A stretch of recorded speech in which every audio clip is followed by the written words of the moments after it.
शुभ सन्ध्या। आमी गोपाल प्रत्येकेई अभिनंदन जानाচ্ছি MK trading and academy for the stock मार्केटर official YouTube channel MK trading बेलदाते। आज रविवार रात 8टा। आजकेर भिडियो मेनलि कालके 15 सेप्टेम्बर इंडियन मार्केटे আমরা কিভাবে ট্রেড করব, নিফটি ব্যাংক নিফটি কিভাবে ট্রেডিং সেটআপ তৈরি করব, গ্লোবাল মার্কেট কিভাবে আমাদের ইঙ্গিত করছে, টোটালটাই কিন্তু ডিপলি অ্যানালাইসিস করব। তো অ্যানালাইসিস করার আগে আপনাদের জানিয়ে রাখব ভিডিও একটু বড় হবে, কারণ হচ্ছে অনেকগুলো টপিক নিয়ে আলোচনা আছে এবং প্রতিটা টপিক কিন্তু ডিপলি আলোচনা করব। তো স্কিপ করবেন না, স্কিপ করলে অনেক গুরুত্বপূর্ণ ইনফরমেশন কিন্তু আপনি মিস করবেন। সবার প্রথমে দেখিয়ে রাখবো এটা হচ্ছে এমকে ট্রেডিং বেলদার ফেসবুক পেজ। যারা এখনো ফলো করেননি প্রত্যেকেই অনুরোধ করব প্লিজ সবাই ফলো করবেন এবং শেয়ার করবেন। 2 নম্বর এটা হচ্ছে এমকে ট্রেডিং এর ইউটিউব চ্যানেল এমকে ট্রেডিং বেলদা।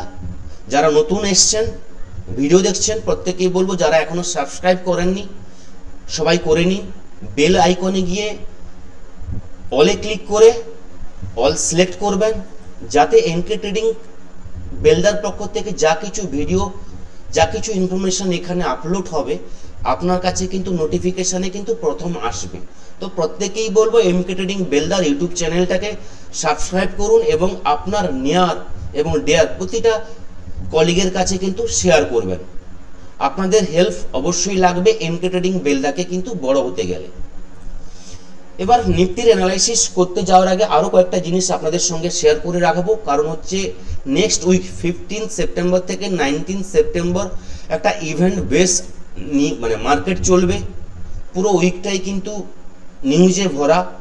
মার্কেট ভালো জায়গায় কিন্তু ক্লোজিং দিয়েছে, ব্রেকআউট জায়গায় মার্কেট দাঁড়িয়ে আছে। তো সামান্য কিছু পজিটিভ নিউজ মার্কেটকে আরও ভালো জায়গায় নিয়ে যেতে পারে। যদি খারাপ নিউজ আসে যেমন জায়গায় নিফটি দাঁড়িয়ে আছে সেখান থেকে কিন্তু আবার ফার্দার ফল কিন্তু আমরা দেখতে পারি। তো এই জন্যই বললাম কেউ স্কিপ করবেন না, স্কিপ না করে অবশ্যই দেখবেন। এবার নিফটির অ্যানালাইসিস করতে যাওয়ার আগে আপনাদের ডিসক্লেমারটা অবশ্যই পড়ে নেবেন। ডিসক্লেমারটা পড়া অবশ্যই জরুরি, কারণ এমকে ট্রেডিং আপনাদেরকে কোনো কিছু বাই বা সেলের রেকমেন্ডেশন দেয় না। এখানে ভিডিওতে যা কিছু ইনফরমেশন টোটালটাই কিন্তু এডুকেশন এবং লার্নিং পারপাসের জন্য। তো ভালো করে অবশ্যই পড়ে নেবেন। নিফটি যে জায়গায় ক্লোজিং দিয়েছে ওভারঅল বলতে গেলে একটা আমাদের রেজিস্ট্যান্স আছে 25,150। এটা একটা রেজিস্ট্যান্স জোন, কাছাকাছি ক্লোজিং দিয়েছে। 25,100 এর উপরে ক্লোজিং দিয়েছে, ওভারঅল ভালো ক্লোজিং। নেক্সট আপ মুভমেন্টের জন্য নিফটিকে বলবো 25,150 উপরে নিফটিকে সোমবারের মধ্যে একটা ক্লোজিং প্রয়োজন। যদি সোমবার নিফটি 150 উপরে ক্লোজিং দেয় তাহলে কিন্তু নিফটির নেক্সট টার্গেট থাকবে 25,250 জোন। আমরা প্রত্যেকেই এই জোনগুলো কিন্তু আমরা অবগত, কারণ প্রতিটা ভিডিওতে আমরা কিন্তু এই লেভেলগুলো আমরা কন্টিনিউ কিন্তু আলোচনা করে থাকি। তো নিফটি যে জায়গায় ক্লোজিং দিয়েছে এবং নিফটি সোমবার কালকে একটা গ্যাপ আপের সম্ভাবনা আছে। এবার এইখানে কিছু বলে রাখবো, যদি ফ্ল্যাট টু পজিটিভ ওপেনিং হয় তাহলে কিন্তু মার্কেটের জন্য খুব ভালো। সামান্য 40 পয়েন্ট 50 পয়েন্ট যদি পজিটিভ ওপেনিং হয় 20 পয়েন্ট 25 পয়েন্ট তাহলে নিফটির পক্ষে খুব ভালো। সেখান থেকে কিন্তু মার্কেট স্ট্রেংথ নিতে পারে এবং স্ট্রেংথ নিয়ে কিন্তু মার্কেট আপসাইড র্যালি করতে পারে। তো এটা কিন্তু যারা পজিটিভ ট্রেন্ডে বা আপসাইডে ট্রেড নিতে যান তাদের জন্য খুব ভালো। মার্কেট যদি 150 পয়েন্ট 200 পয়েন্ট পজিটিভ ওপেনিং হয় তাহলে কিন্তু সেখান থেকে প্রফিট বুকিং হবে। একটা ডিপ দেখতে পাবো, 25,000 এর লেভেল আমরা দেখতে পারি, 25,100 লেভেল দেখতে পারি, সেখান থেকে কিন্তু বাইং আসবে। তো ফ্ল্যাট ওপেনিং যারা পজিটিভ মাইন্ড সেট আপ নিয়ে ট্রেড করেন তাদের জন্য ভালো। বড় গ্যাপ আপ বড় গ্যাপ ডাউন সেটা কিন্তু মার্কেটের পক্ষে খুব একটা সুবিধাজনক নয়। তো মার্কেট যদি ফ্ল্যাট ওপেনিং হয় তা এবং 25,100 লেভেল যেখানে ক্লোজিং দিয়েছে এই লেভেলটাকে যদি ধরে রাখে এবং এখান থেকে যদি মার্কেট পজিটিভ ট্রেন্ড নেয় এবং 25,150 লেভেলটা যদি ব্রেক করে যায় সেখান থেকে কিন্তু নিফটিতে আমাদের মুভমেন্ট আমরা দেখতে পাবো। নিফটির নেক্সট টার্গেট থাকবে 25,200, 25,250 এই লেভেল পর্যন্ত কালকে একটা আমার যে টার্গেট, এটা কিন্তু কালকের জন্য আমার টার্গেট থাকবে 25,250, এটা ম্যাক্সিমাম একটা টার্গেট থাকবে এবং এর উপর ক্লোজিং যদি হয় তাহলে কিন্তু নিফটিতে বড় মুভমেন্ট কিন্তু আমরা দেখতে পাবো। ওভারঅল গ্লোবাল মার্কেট ভালো আছে, গ্লোবাল নিউজ ভালো আছে, মার্কেটে একটা পজিটিভ মুভমেন্ট কিন্তু আমরা দেখতে পারি। এবং ডাউনের জন্য বলবো নিফটি যদি 25,000 লেভেলটা ব্রেক করে যায় তাহলে কিন্তু সেখান থেকে কিন্তু ডাউনের জন্য আমরা র্যালি বা ডাউনের জন্য আমরা কিন্তু মুভমেন্ট, ডাউনের জন্য ট্রেড নিতে পারি। ওভারঅল 25,000 জোন পর্যন্ত কিন্তু ডিপ অন বাই থাকবে। এই পয়েন্টটা কিন্তু মনে রাখবেন, 25,000 লেভেলটা যদি ব্রেক করে যায় সেখান থেকে ছোট ছোট আমরা কিন্তু স্ক্যাল্পিং নিতে পারবো। ডাউনের জন্য 24,950, 24,900, 24,850, 24,800 এই লেভেলগুলো কিন্তু পরপর কিন্তু আসবে। তবে 25,000 লেভেলটা কিন্তু ব্রেক করতে হবে। যতক্ষণ না 25,000 লেভেল ব্রেক করছে আমাদের কিন্তু ডিপ অন বাইতে এই ভিউতে কিন্তু থাকতে হবে। ওভারঅল কালকে 25,150 উপরে ক্লোজিং, নেক্সট টার্গেট থাকবে 25,250 এই আমাদের টার্গেট থাকবে এবং 25,250 উপরে যদি নিফটি ক্লোজিং দেয় তাহলে কিন্তু পরপর কিন্তু লেভেল আমাদের চলে আসবে এবং হায়ার যে লেভেলগুলো আছে পরপর কিন্তু আমাদের কাছে দরজাগুলো কিন্তু ওপেন হবে।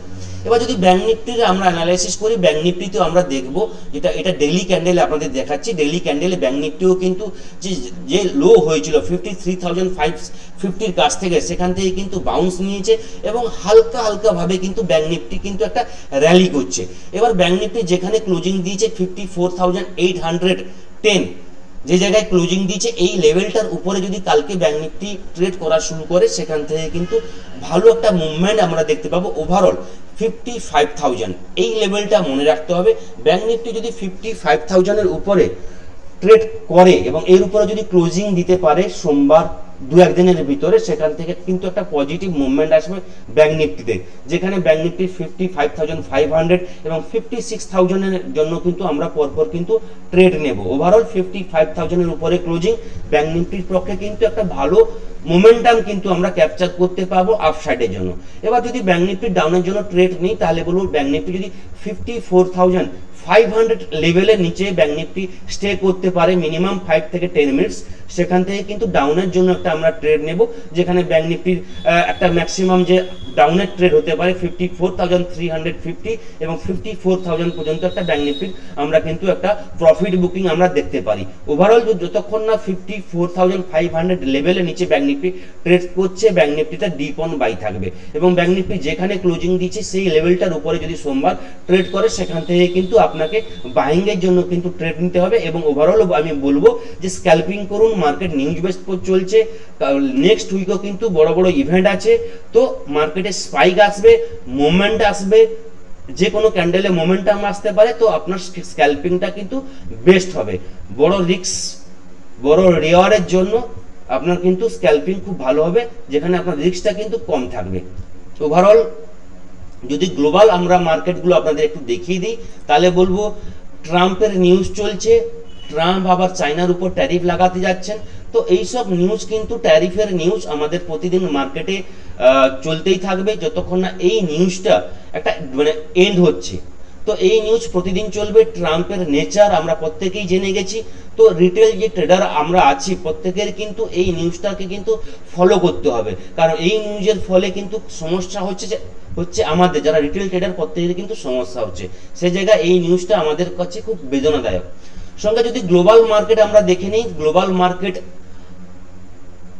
দাও ইউএস মার্কেট 231 পয়েন্ট নেগেটিভে ক্লোজিং দিয়েছে, S&P 500 3 point negative, Nasdaq 98 point negative closing চলছে, Europe market flat to negative চলছে, এশিয়ান মার্কেট আমাদের gift Nifty 52 point negative future দেখাচ্ছে, বাকি এশিয়ান মার্কেট পজিটিভ ট্রেড করছে। তো গ্লোবালের দিক থেকে একটা পজিটিভ আমরা কিন্তু ইঙ্গিত পাচ্ছি। তো মার্কেট সোমবার পজিটিভ ওপেনিং হওয়ার চান্স ম্যাক্সিমাম আছে।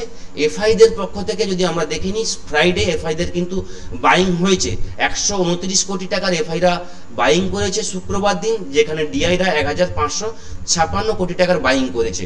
তো এফআইতে যে বাইং ফিগার এটা একদম ছোট, তো এই বাইং ফিগারটা ডেলি বেসিসে থাকতে হবে এবং ডেলি বেসিসে এই ফিগারটা কিন্তু ইনক্রিজ করতে হবে তবেই কিন্তু আমাদের ইন্ডিয়া মার্কেটে কিন্তু একটা পজিটিভ মোমেন্টাম, পজিটিভ একটা নিউজ বা পজিটিভ একটা সেন্টিমেন্ট কিন্তু কাজ করবে। মার্কেট কিন্তু তখন কিন্তু একটা বুস্ট আপ পাবে। যতক্ষণ না এফআইরা এই ফিগারটা আরও ইনক্রিজ হচ্ছে এবং ডেলি বেসিসে পজিটিভে আসছে, ততক্ষণ কিন্তু মার্কেট কিন্তু ভালো বুস্ট আপ পাবে না। সেবির একটা মিটিং শুরু হয়ে গেছে শুক্রবার থেকে, যেটা সম্ভবত কালকে এর আউটকাম আসতে পারে।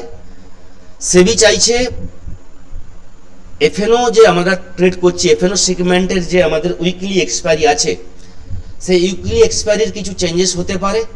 তো এই নিয়ে সেবির মিটিং চলছে, বোর্ড মিটিং চলছে। আউটকাম কালকে আসার সম্ভাবনা আছে। তো কালকে যদি এর আউটকাম আসে, যদি কোনো কিছু পজিটিভ আউটকাম আসে, সেখান থেকে তার এফেক্ট কিন্তু লাইভ মার্কেটে আমরা দেখতে পাবো। 2 নম্বর সিপিআই ডেটা, যেটা